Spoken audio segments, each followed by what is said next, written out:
which was the first song that I recorded for the album, and it was actually originally intended to be the first single released as well, because it appears chronologically first in track order on the record.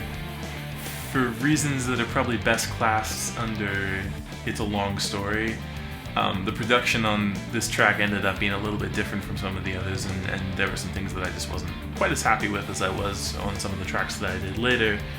And so I ultimately decided to release some of the others first and this one after. That being said, it's still one of the strongest, if not the strongest, standalone tracks on the record, and probably also the one that best kind of encapsulates the common thematic thread that goes throughout the record.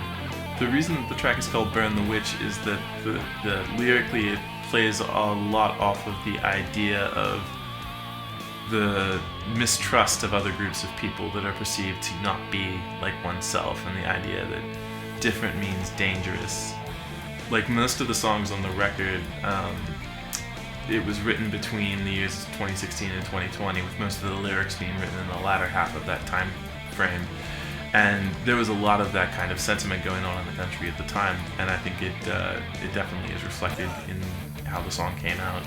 On a somewhat lighter note, I think musically too, it's one of the more interesting tracks on the record in that there's a lot of changes in it. There's a lot of shifts between dynamic, between loud, intense passages and softer, more reflective ones. There's shifts in tempo, in meter as well. So I think there's a lot to keep you engaged as you go through. It's also one of the only two songs on the record to feature acoustic guitars, which is definitely something I want to incorporate a bit more in the next record. I do have a tendency to do that, to kind of intentionally try to push the boundaries of how complex or intricate I can make a piece. But with that, I do always try to rein myself in and center all those ideas around a few key melodic hooks that are singable, that people can remember, and that give the piece a sense of identity. And I think of all the songs on the record, this one might be the strongest in that regard. The main riff that kicks in near the beginning of the song, I feel really gives the song its own distinct identity that carries throughout.